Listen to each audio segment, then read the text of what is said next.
Now we want to check and see if our head gasket's blown while our engine is still on the bike. And this is a simple process. Only should have to move the bike about 10 feet. Usually they'll let you know if that's it or not before that. Now you'll need to leave your clutch lever completely engaged, because when you push the bike, we want the engine to turn over. So we'll leave that out. Now this one doesn't have a bad head gasket. This is just an example for you to check on your engine. So as you can see, this one is ready to try to start, and it won't let me move the bike because it has a good head gasket and compression.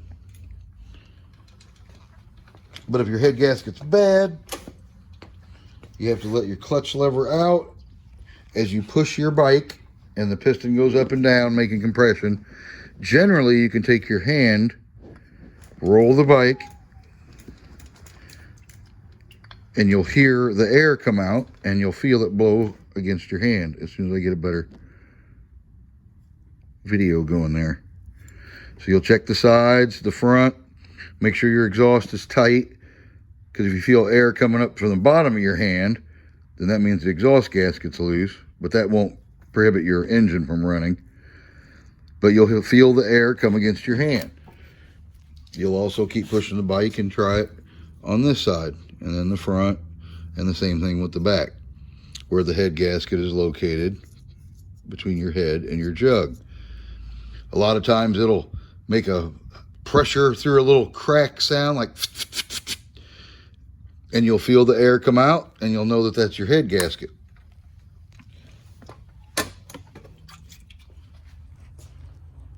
All right, let's go over and check out the other surefire way of seeing if it's your head gasket or not.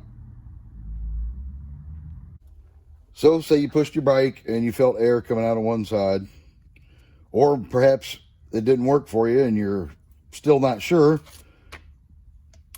The 100%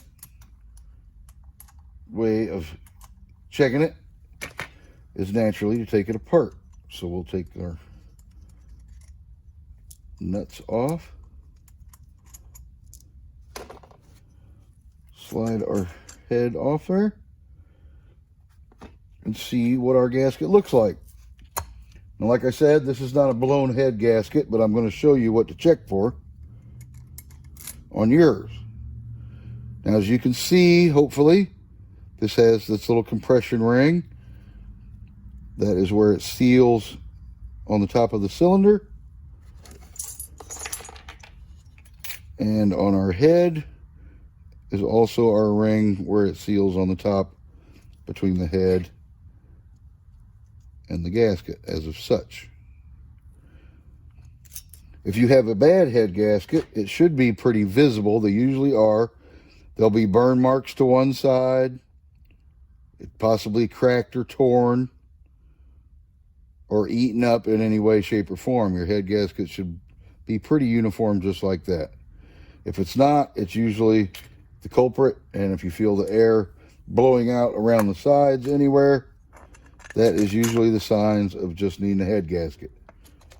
Because like I said, I think there are a lot of people out there that think their motor went sour on them when it was just a head gasket, and their bike's been parked and they've been pedaling or mooching rides or whatever, and really it's just a little bit of labor and a head gasket, and you'll be back riding again. Like I said, a customer came in the other day and he had almost head gasket problems, which that was my first guess, but further looking into it, and this is the first time I've ever had this in my bike shop.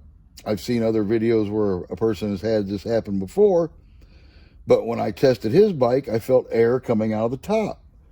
And I'm like, my God, how can air be coming out of the top? And then I checked the spark plug to make sure it was tight, because I have seen people in the past that were scared to tighten them too much and didn't tighten them enough, and they leaked a little compression around them, but yet they still ran, snugged the plug back down, and their problem was solved.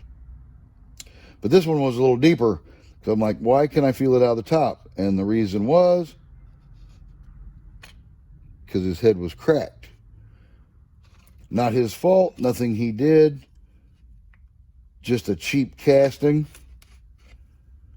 not thick enough. Who knows, when they made the metal, maybe there wasn't enough certain alloy in it, but either way, head was broke. That's where he was hearing all the popping and cracking. We put a new head gasket on there, put a new head on, and yeah, he rode off into the sunset. So there was another one right there that was saved, thinking his engine was completely blown up, but really it was just a head gasket. A little FYI before I go, sometimes when you buy the head gaskets, if you get it from my shop or wherever you get it, some of them come with the compression ring already stamped in it. As of such, this one has it. But as you can tell, that one does not. Do not fret, that one will work just fine. Some people shoot for the brass or copper ones. That's 100% fine too. That doesn't mean they're stronger, they just dissipate heat a little better. But I've never had a problem with these as long as the head was tightened down correctly. But every once in a while, you just get a bad part. It's just how the mechanical world works. Doesn't matter if it's a Lamborghini or a Chevy Citation or a Prius. Things break. Sometimes it's major, sometimes it's not. But sometimes if you look into it a little bit, it only costs a couple bucks to get you back rolling. And like I said, it doesn't take a big effort. If you've made it to the bonus part of the video here, I'd like to show you how to put it together and a helpful tip on how not to have this happen to you again and why it may have happened to you in the first place. So let's get started on that. Okay.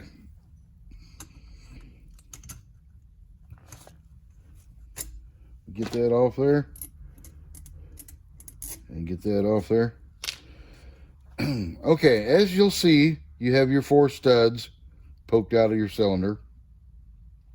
Now, sometimes from the factory, they do not drill and tap that enough. And sometimes your studs, one will be a little higher than the other.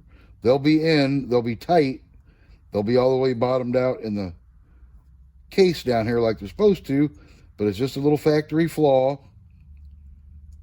And the studs will be a little taller on one. They won't be all the same size. This one seems to be pretty good, but you can't bank on that every time. And what I mean by that is, when you've put your head gasket on, be real careful when you put it on that it just slides down. Sometimes they fight you and you got to put a little pressure on a stud, or as you can see, they give you a little leeway and it'll hang up on your threads. So just work them around, whatever you have to do to make sure that gets on there flat. You don't bend it. If you put a sharp bend in it, you might need a new one, because where the sharp bend is, it makes a point, and anything that's not completely flat, smooth, has the opportunity to leak air, and you'll be in the same position you were when you started. So be careful with that. Now back to what I was talking about with the stud height. So okay, we put our gasket on. We're putting our motor back together. We're making sure that we don't have any nicks or gouges in any of our meeting surfaces. So we'll slide that down. Now generally, every bike motor comes with these dreaded castle nuts. Or acorn nut, I should say. It's not a castle nut. With a top on it. Now the problem with those are, when your studs are not even, we're going to use this as a hypothetical so I can explain it to you. So this is our stud sticking out. We're going to put our nut on our head. So we put our washers on there that came from the factory. And we tighten our head down. Or so we think we are. But as you can see, as I screw that down, it bottoms out on the stud going up in there. So if these are different heights and you don't have enough of the washers on there, and we'll just say that that's the gap that's in there, you think you're tightening down on the nut and squishing the head and cylinder together, But really, you're just tightening that down on the stud, and there is still that gap. It's not even touching the head, so it's not squeezing it down. I have found that 90% of the head gaskets I've ever seen blow in 8 years is always due to that castle nut bottoming out, not touching that. Be it only one or whatnot, they all have to be the same equal tightness to smash the head correctly. But you don't see that when it's down in there, and there'll be a gap that you don't know about. You go out and ride for a little bit and blow another head gasket. So to ensure that you do not blow another head gasket for that particular reason, I always say, and if someone hasn't seen the other videos where I've said it, they can see it where I'm saying it now. Get rid of the acorn nut and get the open face nut at your local hardware store. Auto shops usually have little things of nuts in a section. Take that one with you because you have to match the threads up. Metrics are tricky that way.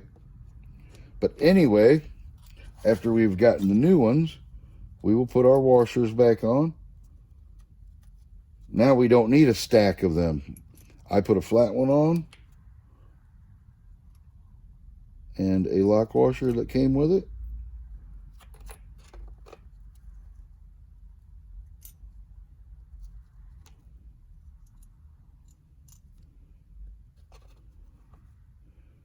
And my lock washer on that one. And my lock washer on that one. Because as you can see, even this one just from the factory, they are pretty close, but that one is stuck up, and that one's stuck up pretty good. But that little guy right there looks like he's not as tall as the rest. But that's going to be okay with the open face nut because it lets the stud come through the top. Won't bottom out when you're torquing it and tightening it down.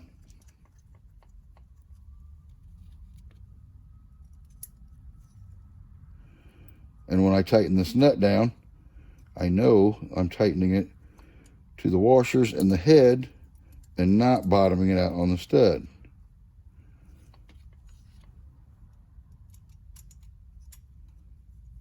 So I get that last little guy on there.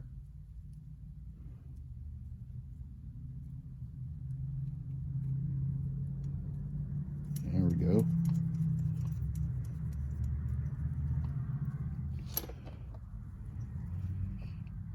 And I try to keep the videos as for people at home that don't have every torque wrench or necessary stuff. They're only doing it one time.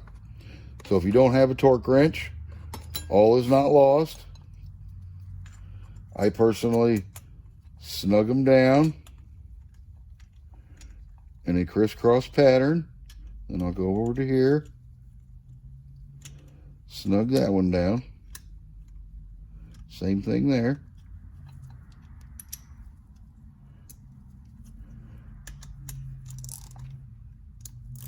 Get my ratchet going the correct way. I'll snug that one. Snug that one. Then I'll come over here to make my X and snug that one. And then snug that little guy. Okay, like I said, if you don't have the torque wrench, all hope is not lost.